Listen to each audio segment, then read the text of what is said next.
ఈ వీడియో చూస్తున్న అందరికీ నమస్కారం. ఈ వీడియోలో పెన్షన్ల రీవెరిఫికేషన్ గురించి చూద్దాము.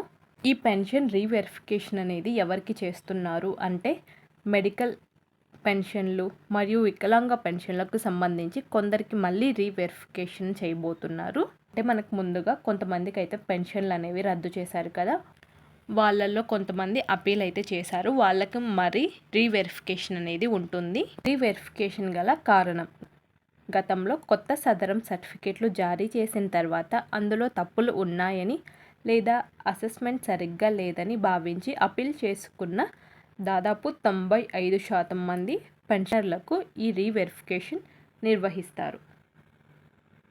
ప్రక్రియ ఎలా ఉంటుంది? ఈ రీవెరిఫికేషన్ అంటే రీవెరిఫికేషన్ ద్వారా మళ్ళీ కొత్త సదరం సర్టిఫికేట్ను జారీ చేసి అందులో ఉన్న వికలాంగత్వ శాతాన్ని బట్టి పెన్షన్ అర్హత మరియు ఏ రకమైన పెన్షన్ ఇవ్వాలో నిర్ణయిస్తారు. ప్రస్తుత పరిస్థితి, అపీల్ చేసుకున్న వారికి అక్టోబర్ నెల పెన్షన్ పాత సదరం సర్టిఫికేట్లో ఉన్న వివరాల ఆధారంగానే అందించారు.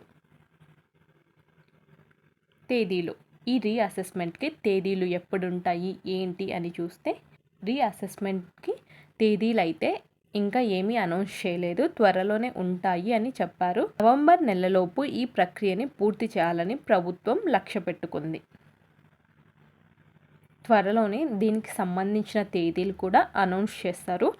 దాని గురించి ఏమైనా సమాచారం వస్తే మన ఛానల్లో అయితే సమాచారం అందిస్తాను. అక్టోబర్ నెల పెన్షన్ల పంపిణీ.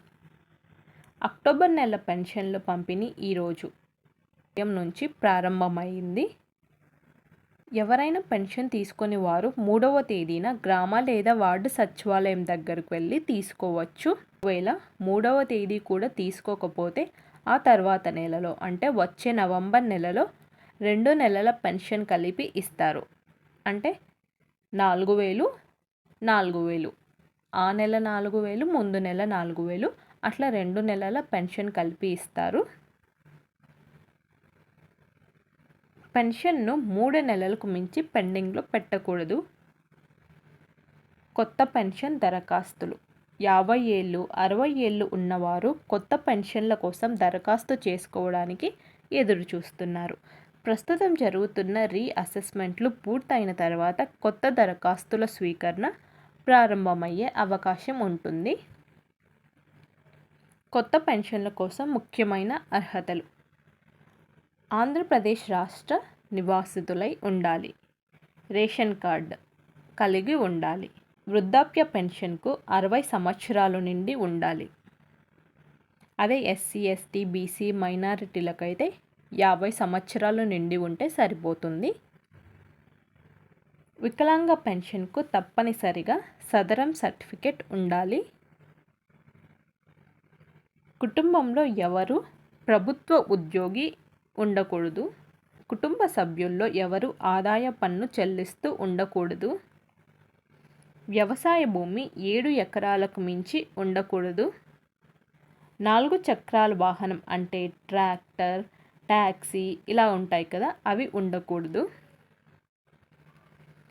ఇంకా దరఖాస్తు చేసుకునేటప్పుడు అవసరమైన పత్రాలు: ఆధార్ జిరాక్స్, అలానే కుల ఆదాయ ధృవీకరణ పత్రాల జిరాక్స్, రైస్ కార్డ్ జిరాక్స్లు, గత 12 నెలల కరెంటు బిల్లు జిరాక్స్లు, పెన్షన్ రకాన్ని బట్టి సంబంధిత పత్రాలు మరియు ఒక ఫోటో. ఇవైతే రెడీగా చేసుకోండి. డేట్లు అనౌన్స్ చేసిన తర్వాత మీరైతే కొత్త పెన్షన్కు దరఖాస్తు చేసుకోవచ్చు. ఇది అన్నమాట మనకు పెన్షన్ల రీవెరిఫికేషన్ గురించి. ఇలాంటి మరెన్నో సమాచారాల కోసం ఛానల్ని సబ్స్క్రైబ్ చేసుకోండి. Thanks for watching.